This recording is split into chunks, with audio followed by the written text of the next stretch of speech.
DD Punjabi ਵੇਖ ਰਹੇ ਸਾਰੇ ਹੀ ਦਰਸ਼ਕਾਂ ਦਾ बहुत बहुत स्वागत। मैं हाँ वंदना खन्ना ते लैके हाजिर हो गए प्रोग्राम खास खबर एक नज़र ते रोज़ की तरह अखबारां दीयां खास खास सुर्खियां ते विचार चर्चा करने दे लई साडे माहिर मेहमान स्टूडियो पहुंच चुके ने ते अज दे साडे माहिर मेहमान ने उगे पत्रकार ते विश्लेषक अवतार सिंह शेरगिल जी। आओ सब तो पहला उन्हां दा स्वागत करते हैं। शेरगिल साहब बहुत बहुत स्वागत प्रोग्राम दे विच। शुक्रिया जी। सो सब तो पहली खबर की जिहड़ी असीं गल करनी है वो कोरोना महामारी दे नाल संबंधित है, पर शेरगिल साहब अज दी खबर जिहड़ी है वो सुखावी है। खबर यह है कि भारत सरकार जिहड़ी है नवीं वैक्सीन लियाउण दी तैयारी दे विच है। और खास उदों हो जाती है खबर जदों 2 वैक्सीन पहले आ चुकियां ने, सफल रही ने, नतीजे चंगे ने, पॉजिटिव ने। हुण जिहड़ी नवीं वैक्सीन है इस तों की नवीआं उम्मीदां ने? सब तो वड्डी राहत वाली गल यह है कि जो कोरोना का इस वेले दौर चल रहा, लगातार केस वध रहे आ, मौतों की गिणती भी वध रही आ, बहुत वड्डी पद्धर ते फैल रहा है। उस दौर दे विच वाकई राहत वाली गल है कि भारत विच एक वैक्सीन का होर ईजाद होण जा रहा, जिहदे लई ट्रायल भी शुरू कर दिते गए जी। दस्सिया यह भी जा रहा भी जिहड़ा कोरोना का नवा रूप आ, जिहड़ा नवा स्ट्रेन आ, उहदे लई भी इस वैक्सीन द्वारा ट्रायल किए जाणगे जी। ते होप आ वे पूरी उम्मीद है सितंबर तक ये वैक्सीन जिहड़ी लगनी शुरू हो जाएगी जी। इस तो पहला 2 वैक्सीन ऑलरेडी लग रहे हैं, जिन्हां विच कोविशील्ड आ सीरम वालियां दी ते कोवैक्सीन है जिहड़ी बायोटेक वालियां दी। जिहड़ी नवीं वैक्सीन है ये है कोवोवैक्स, ये भी सीरम इंस्टीट्यूट वालों तैयार की गई आ। इहदे नाल कोलैबोरेशन है अमेरिका की कंपनी की। सो आने वाले दिनों के विच बेशक राहत वाली गल जरूर होगी। 2 टीके जिहड़े पहले लग रहे आ उन्हां दी गिणती भी लगातार 5 करोड़ तो काफ़ी वध गई है इंजैक्शन लगाउण दी। इस दे नाल जदों सितंबर आउण तक इस नवे टीके का इजाद हो जाऊगा तो लगता है कि कोरोना के उत्ते काफ़ी हद तक साडा देश जिहड़ा ये काबू पाउण दे विच सफल हो जाएगा जी जी। ते कोरोना की स्थिति के हिसाब नाल देखिए तो ये राहत वाली गल जरूर आ, पर उस तो बाद कोरोना का भयानक रूप जिहड़ा आ वो होर भी भयानक हुंदा जा रहा है। रोजाना की गिणती दे विच आपां देखिए तो अक्तूबर नवंबर तो बाद सब तो वध केस जिहड़े आ 24 घंटे च आने शुरू हो गए आ। 60,000 तो उपर भी चल गए आ। मौतों की गिणती 250 तो भी वध गई आ। पर इहदे लई आपां सब तो वध लोकां नूं जिम्मेवार इस करके भी ठहरावांगे क्योंकि वो अवेसले हो गए सी। ਜਦੋਂ एक राहत वाली गल हो गई सी भी कोरोना लगता भी चले गया भी हुण मुड़ के नहीं आना, इंजैक्शन भी लगने शुरू हो गए आ, केसां दे गिणती जिहड़ी भी घट गई आ। पर एकदम जिहड़ा इहदा वाधा होया वो लोकां दे अवेसले पुणे दे विच अणगहली करके और इहदे करके कई सूबिਆਂ दे विच सरकारां नूं लॉकडाउन भी लगाने पए, करफ्यू भी लगाने पए। पर इहदे लई आपां ही मजबूर करदे आ सरकारां नूं। सरकार नहीं चाहुंदी कि इस तरह दीयां सख्तियां जां पाबंदियां लगाईयां जाण ते ਉਹ वाले हालात दोबारा मुड़ के लियाउण लई आपां लोग जिम्मेवार ज़्यादा होवांगे। ठीक है सरकार की जिम्मेवारी भी बनती आ, पर सरकार सख्तियां कर सकती आ, पाबंदियां ला सकती, रिस्ट्रिक्शन कर सकती है, इस तो वध होर कुछ नहीं कर सकती। ਉਹਦੇ ਨਾਲ ਜਿਹੜਾ ਉਹਨਾਂ ਦੀਆਂ ਲਾਈਆਂ ਹੋਈਆਂ ਪਾਬੰਦੀਆਂ ਆ ਜੇ ਉਹਦੇ ਤੇ ਆਪਾਂ ਅਮਲ ਨਹੀਂ ਕਰਾਂਗੇ, ਲੋਕ ਅਮਲ ਨਹੀਂ ਕਰਾਂਗੇ ਤਾਂ ਫਿਰ ਕੋਰੋਨਾ ਦਾ ਜਿਹੜਾ ਫੈਲਣਾ ਇਸੇ ਤਰ੍ਹਾਂ ਜਾਰੀ ਰਹੇਗਾ। ਸੋ ਵੱਧ ਤੋਂ ਵੱਧ ਮਾਸਕ ਪਾਉਣਾ, समाजिक दूरी बहुत जरूरी है, सैनिटाइजर जरूरी है, नाल जिहड़ा जुड़ गया हुण वैक्सीनेशन भी जरूरी बन गया है, जिहदे करके लोकां दे विच भी ये भरम सीगा कि वैक्सीन लगाउण नाल पता नहीं की हो जाना की नहीं हो जाना। इहनूं भी बिना भरम तो, बिना भुलेखे तो, बिना किसी डर भै तो ये इंजैक्शन वध तो वध लगाने चाहिए आ। वर्ल्ड लैवल दे विच भी जिहड़ा कोरोना दा आ वो यूरोप दे विच भी वध रहा आ, अमेरिका दे विच कुछ हद तक राहत की गल आ, पर इटली दे नाल इंग्लैंड दे विच भी लॉकडाउन वाली स्थिति आ। लोकां ने ये देखना आ भी तुसीं मास्क पाउणा आ, समाजिक दूरी रखनी आ, जां फिर सरकार नूं मजबूर करना भी तुहाडे ते इहो जिहियां सख्तियां लागू कीतियां जाण, पाबंदियां लागू कीतियां जाण, जो कि हुण पॉसीबल नहीं है। पिछले दौर आपां जिहड़ा साल दा वो देखिया उहदे विच बहुत लोकां नूं खास करके गरीब और मध वर्ग नूं झलना पिया सीगा। इहो जिहे हालात दुबारा ना पैदा होण इस करके इहदे प्रति पूरी तरह एन गाइडलाइनस जिहड़ियां डॉक्टरां दीयां माहरां दीयां उहदे ते पालना करके अपणियां जिहड़ियां समाजिक दूरी वालियां और मास्क पाउण वालियां ये हदायतां दी पालना सख्ती नाल करनी चाहिदी। बिल्कुल जी। हुण गल करांगे भारत ते बांग्लादेश दे सियासी रिश्तियां दी। प्रधानमंत्री श्री नरेंद्र मोदी 2 दिन दे दौरे ते रहे ने, वापस आ गए ने। शेरगिल साहब 5 वड्डे समझौते होए ने दोहां मुल्कां विचकार जी, किन्ने लाहेवंद रहण वाले ने समझौते?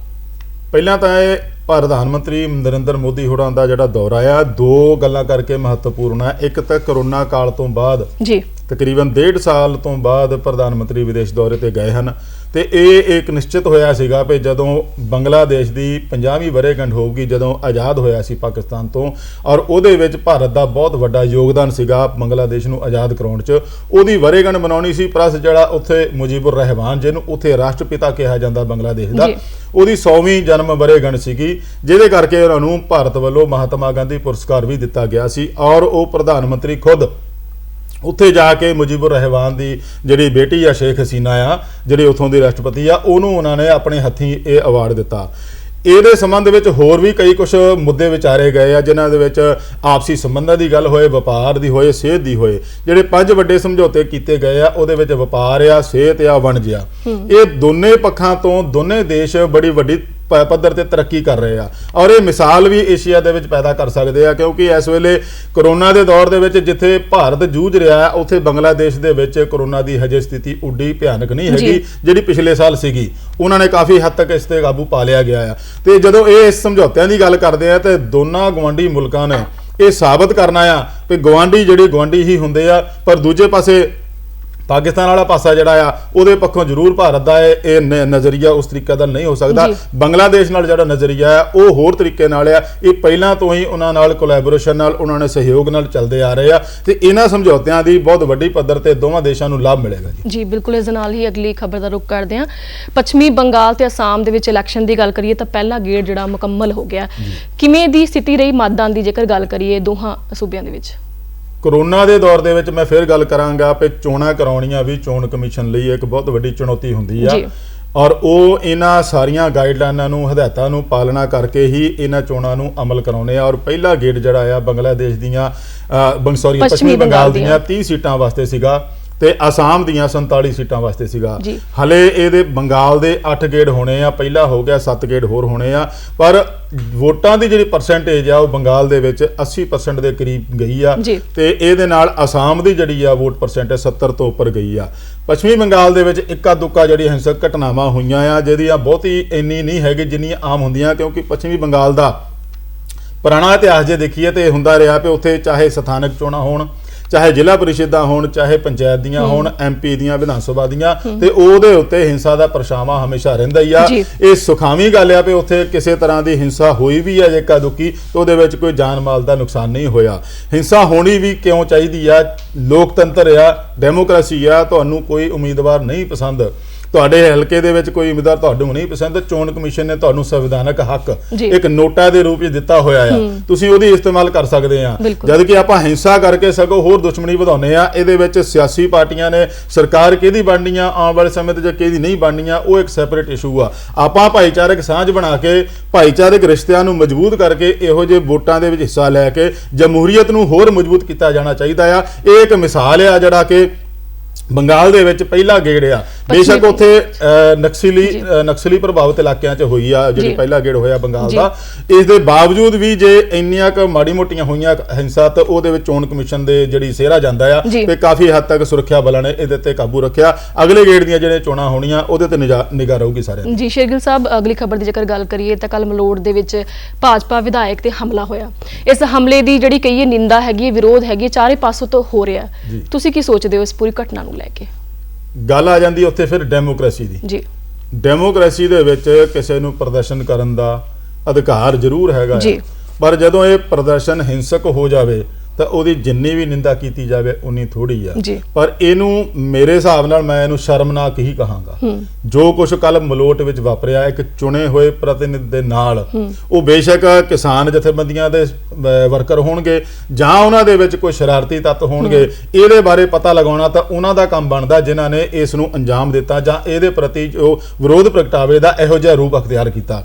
ਇਹ ਲੋਕਤੰਤਰ ਦੇ ਵਿੱਚ ਹਿੰਸਾ ਨਾਂ ਦੀ ਕੋਈ ਵੀ ਚੀਜ਼ ਨਹੀਂ ਹੋਣੀ ਚਾਹੀਦੀ ਆ। ਤੁਸੀਂ ਵਿਰੋਧ ਪ੍ਰਗਟਾਉਣਾ, ਮੈਂ ਪਹਿਲਾਂ ਵੀ ਕਿਹਾ ਵੀ ਜੇ ਤੁਹਾਨੂੰ ਨਹੀਂ ਕੋਈ ਚੰਗਾ ਲੱਗਦਾ ਤਾਂ ਤੁਹਾਡੇ ਲਈ ਸੰਵਿਧਾਨਕ ਹੱਕ ਹੈਗੇ ਆ ਜਿਹੜੇ ਕਿ ਇਹੋ ਜਿਹੇ ਬਿਨਾਂ ਹਿੰਸਾ ਕੀਤਿਆਂ ਵੀ ਤੁਸੀਂ ਅਗਲੇ ਦਾ ਵਿਰੋਧ ਕਰ ਸਕਦੇ ਆ, ਅਗਲੇ ਦੇ ਖਿਲਾਫ ਇਹੋ ਜਿਹੀ ਗੱਲ ਵੀ ਕਰ ਸਕਦੇ ਆ, ਤੁਹਾਨੂੰ ਪੂਰੀ ਅਧਿਕਾਰ ਆ ਪੂਰਾ। ਪਰ ਜਿੱਥੇ ਹਿੰਸਾ ਦੀ ਗੱਲ ਆ ਜਾਂਦੀ ਆ, ਉਹ ਵੀ ਇੱਕ ਚੁਣੇ ਹੋਏ ਪ੍ਰਤੀਨਿਧ ਨਾਲ ਉਹ ਨਹੀਂ ਹੋਣੀ ਚਾਹੀਦੀ ਆ। ਇਹੋ ਜਿਹਾ ਕਾਰਾ ਜਿਹੜਾ ਹੋਇਆ ਇਹ ਬਿਲਕੁਲ ਨਹੀਂ ਹੋਣਾ ਚਾਹੀਦਾ ਸੀ। ਬਹੁਤ ਹੀ ਮਾੜੀ ਗੱਲ ਆ। ਜਿਹੜੇ ਉੱਥੇ ਕਿਸਾਨ ਆਗੂ ਸੀਗੇ ਜਾਂ ਜਿਹੜੇ ਉੱਥੇ ਵਿਰੋਧ ਪ੍ਰਗਟ ਕਰਨ ਗਏ ਸੀਗੇ ਉਹਨਾਂ ਨੂੰ ਵੀ ਪਹਿਲਾਂ ਪਤਾ ਹੋਣਾ ਚਾਹੀਦਾ ਸੀ ਵੀ ਸਾਡੇ ਇੱਥੇ ਜਿਹੜਾ ਪ੍ਰੋਗਰਾਮ ਅਸੀਂ ਕਰਨਾ ਆ ਜਾਂ ਵਿਰੋਧ ਪ੍ਰਗਟਾਉਣਾ ਆ, ਸਾਡੇ ਵਿੱਚ ਕੋਈ ਸ਼ਰਾਰਤੀ ਤੱਤ ਤਾਂ ਨਹੀਂ, ਵੀ ਸਾਡੇ ਵੱਲੋਂ ਕਿਸੇ ਤਰ੍ਹਾਂ ਦਾ ਇਹੋ ਜਿਹਾ ਕੰਮ ਤਾਂ ਨਹੀਂ ਕੀਤਾ ਜਾਣਾ ਜਿਹਦੇ ਕਰਕੇ ਸਾਨੂੰ ਇਹਦਾ ਖਮਿਆਜ਼ਾ ਭੁਗਤਣਾ ਪਊਗਾ। ਇਹਦੇ ਬਾਰੇ ਪਾਰਟੀ ਪੱਧਰ ਤੋਂ ਉੱਠ ਕੇ ਸਾਰੀਆਂ ਹੀ ਪਾਰਟੀਆਂ ਨੇ, ਸਾਰੀਆਂ ਆਗੂਆਂ ਨੇ ਇਹਦੀ ਸਖਤ ਨਿੰਦਾ ਕੀਤੀ ਆ।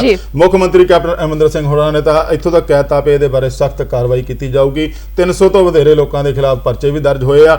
ਇਹ ਇਕੱਲਾ ਹੀ ਨਹੀਂ ਸੀ, ਹੋਰ ਵੀ ਥਾਵਾਂ ਤੇ ਵਿਰੋਧ ਹੋ ਰਿਹਾ, ਪਰ ਇਸ ਤਰੀਕੇ ਨਾਲ ਵਿਰੋਧ ਕਰਨਾ ਤੁਹਾਡਾ ਸੰਵਿਧਾਨਕ ਹੱਕ ਜ਼ਰੂਰ ਆ, ਪਰ ਹਿੰਸਾ ਨੂੰ ਕਿਤੇ ਵੀ ਨੇੜੇ ਨਹੀਂ ਆਉਣ ਦੇਣਾ ਚਾਹੀਦਾ। ਬਿਲਕੁਲ। ਸੋਸ਼ਲ ਮੀਡੀਆ ਤੇ ਜੱਜਾਂ ਦੇ ਬਾਰੇ ਟਿੱਪਣੀਆਂ ਕਰਨੀਆਂ, ਪੋਸਟਾਂ ਪਾਉਣੀਆਂ ਬਹੁਤ ਮਹਿੰਗੀਆਂ ਪੈ ਸਕਦੀਆਂ ਨੇ। ਕਾਨੂੰਨ ਮੰਤਰੀ ਜਿਹੜੇ ਨੇ, ਕੇਂਦਰੀ ਕਾਨੂੰਨ ਮੰਤਰੀ, ਉਹਨਾਂ ਨੇ ਕਿਹਾ ਹੈ ਕਿ ਬਰਦਾਸ਼ਤ ਤੇ ਬਿਲਕੁਲ ਨਹੀਂ ਕੀਤਾ ਜਾਏਗਾ। ਤੁਸੀਂ ਕੀ ਸੋਚਦੇ ਹੋ ਇਸ ਪੂਰੇ ਮਸਲੇ ਤੇ? ਵੰਦਨਾ ਜੀ, ਇਹ ਪਹਿਲਾਂ ਹੀ ਇਸ ਤਰ੍ਹਾਂ ਦੀ ਇੱਕ ਪ੍ਰੋਵੀਜ਼ਨ ਹੈਗੀ ਆ ਵੀ ਤੁਸੀਂ ਨਿਆਂਪਾਲਿਕਾ ਦੇ ਉੱਤੇ ਜਾਂ ਜੱਜਾਂ ਦੇ ਉੱਤੇ ਕਿਸੇ ਤਰ੍ਹਾਂ ਦੀ ਟਿੱਪਣੀ ਨਹੀਂ ਕਰ ਸਕਦੇ ਆ। ਪਰ ਹੁਣ ਇੱਕ ਨਵੇਂ ਤਰੀਕੇ ਦਾ ਟ੍ਰੈਂਡ ਪੈਦਾ ਹੋ ਗਿਆ ਸੀਗਾ ਵੀ ਤੁਸੀਂ ਇੱਕ ਪਟੀਸ਼ਨ ਪਾ ਦਿੰਦੇ ਆ, ਉਹਦੇ ਉੱਤੇ ਫਿਰ ਆਪਣੀ ਮਰਜ਼ੀ ਮੁਤਾਬਕ ਫੈਸਲਾ ਕਰਾਉਣ ਲਈ ਇੱਕ ਮੁਹਿੰਮ ਚਲਾ ਦਿੰਦੇ ਆ। ਉਸ ਮੁਹਿੰਮ ਨੂੰ ਠੱਲਣ ਲਈ, ਉਸ ਮੁਹਿੰਮ ਤੇ ਰੋਕ ਲਾਉਣ ਲਈ ਕੇਂਦਰ ਸਰਕਾਰ ਵੀ ਹੁਣ ਪੱਬਾਂ ਭਾਰ ਹੋ ਗਈ ਆ, ਜਿਹਦੇ ਲਈ ਕਾਨੂੰਨ ਮੰਤਰੀ ਰਵੀ ਸ਼ੰਕਰ ਪ੍ਰਸਾਦ ਹੋਰਾਂ ਨੇ ਸਖਤ ਇੱਕ ਚੇਤਾਵਨੀ ਦਿੱਤੀ ਆ ਕਿ ਜਿਹੜਾ ਕੋਈ ਇਹੋ ਜਿਹਾ ਕੰਮ ਕਰੂਗਾ ਉਹਦੇ ਖਿਲਾਫ ਕਾਨੂੰਨੀ ਕਾਰਵਾਈ ਕੀਤੀ ਜਾਵੇਗੀ। ਦੇਖੋ, ਨਿਆਂਪਾਲਿਕਾ ਦਾ ਕੰਮ ਹੈ ਇਨਸਾਫ ਦੇਣਾ। ਉਹ ਚਾਹੇ ਕਿਸੇ ਨੂੰ ਪਸੰਦ ਹੋਵੇ ਚਾਹੇ ਨਾ ਹੋਵੇ, ਉਹਨੇ ਆਪਣੇ ਸੰਵਿਧਾਨਕ ਮੁਤਾਬਕ ਇਨਸਾਫ ਦੇਣਾ ਹੁੰਦਾ ਆ। ਉਹਦੇ ਤੇ ਸਵਾਲ ਕਰਨ ਦਾ ਕਿਸੇ ਨੂੰ ਵੀ ਅਧਿਕਾਰ ਨਹੀਂ ਹੈਗਾ, ਪਹਿਲਾਂ ਤੋਂ ਵੀ ਨਹੀਂ ਹੈਗਾ, ਆਉਣ ਵਾਲੇ ਸਮੇਂ ਦੇ ਵਿੱਚ ਜਦੋਂ ਇਹੋ ਜਿਹੀ ਸਖਤੀ ਹੋਊਗੀ ਤਾਂ ਫੇਰ ਵੀ ਨਹੀਂ ਹੋਵੇਗਾ। ਠੀਕ ਹੈ, ਤੁਹਾਨੂੰ ਨਹੀਂ ਕੋਈ ਪਸੰਦ, ਕੋਈ ਫੈਸਲਾ ਨਹੀਂ ਪਸੰਦ ਆ, ਉਹਦੇ ਤੇ ਆਪਣੀ ਰਾਏ ਦੇ ਸਕਦੇ ਆ, ਉਹਦੇ ਤੇ ਆਪਣੀ ਟਿੱਪਣੀ ਇਹੋ ਜਿਹੀ ਕਰ ਸਕਦੇ ਪਏ ਇਹ ਫੈਸਲਾ ਇਦਾਂ ਨਹੀਂ, ਇਦਾਂ ਹੋਣਾ ਚਾਹੀਦਾ ਸੀਗਾ। ਤੇ ਜੇ ਆਪਾਂ ਇੱਕ ਖਾਸ ਜੱਜ ਨੂੰ ਨਿਸ਼ਾਨਾ ਬਣਾ ਕੇ ਇਹੋ ਜਿਹਾ ਕੰਮ ਕਰੀਏ ਤਾਂ ਮੈਨੂੰ ਲੱਗਦਾ ਵੀ ਆਉਣ ਵਾਲੇ ਸਮੇਂ ਦੇ ਵਿੱਚ ਕਿਸੇ ਦਾ ਵੀ ਨਿਆਂਪਾਲਿਕਾ ਦੇ ਉੱਤੇ ਵਿਸ਼ਵਾਸ ਨਹੀਂ ਰਹੂਗਾ ਜਿਹੜਾ ਕਿ ਹੁਣ ਤੱਕ ਬਣਿਆ ਹੋਇਆ ਹੈ। ਕਿਉਂਕਿ ਹਰੇਕ ਬੰਦੇ ਨੂੰ ਇਹ ਹੁੰਦਾ ਆ ਵੀ ਮੈਂ ਹੁਣ ਤੁਹਾਨੂੰ ਕੋਰਟ 'ਚ ਦੇਖਾਂਗਾ। ਇੱਕ ਕੋਰਟ ਹੀ ਇਹੋ ਜਿਹਾ ਆ ਵੀ ਆਖਰੀ ਸਮੇਂ ਦੇ ਵਿੱਚ ਇੱਕ ਆਸ ਦੀ ਕਿਰਨ ਹੁੰਦੀ ਹੈ ਇਨਸਾਫ ਦੀ ਲੋਕਾਂ ਦੀ। ਜੇ ਆਪਾਂ ਉਹਦੇ ਤੇ ਕਿੰਤੂ ਪਰੰਤੂ ਕਰਨ ਲੱਗ ਪਾਂਗੇ ਤਾਂ ਫਿਰ ਲੋਕਾਂ ਨੂੰ ਅਦਾਲਤਾਂ ਦੇ ਉੱਤੋਂ ਵੀ ਵਿਸ਼ਵਾਸ ਉੱਠ ਜਾਵੇਗਾ। ਜੀ ਸ਼ੇਰਗਿੱਲ ਸਾਹਿਬ, ਇਸ ਦੇ ਨਾਲ ਹੀ ਪ੍ਰੋਗਰਾਮ ਖਾਸ ਖਬਰ ਇੱਕ ਨਜ਼ਰ ਦਾ ਸਮਾਂ ਇੱਥੇ ਹੀ ਸਮਾਪਤ ਹੋ ਰਿਹਾ। ਪ੍ਰੋਗਰਾਮ ਦੇ ਵਿੱਚ ਆਉਣ ਦੇ ਲਈ ਤੁਹਾਡਾ ਬਹੁਤ ਬਹੁਤ ਸ਼ੁਕਰੀਆ। ਤੇ ਇਸ ਦੇ ਨਾਲ ਹੀ ਮੈਨੂੰ ਵੰਦਨਾ ਖੰਨਾ ਨੂੰ ਤੇ ਸਾਡੇ ਮਾਹਿਰ ਮਹਿਮਾਨ ਅਵਤਾਰ ਸਿੰਘ ਸ਼ੇਰਗਿੱਲ ਨੂੰ ਦਿਓ ਇਜਾਜ਼ਤ। ਧੰਨਵਾਦ।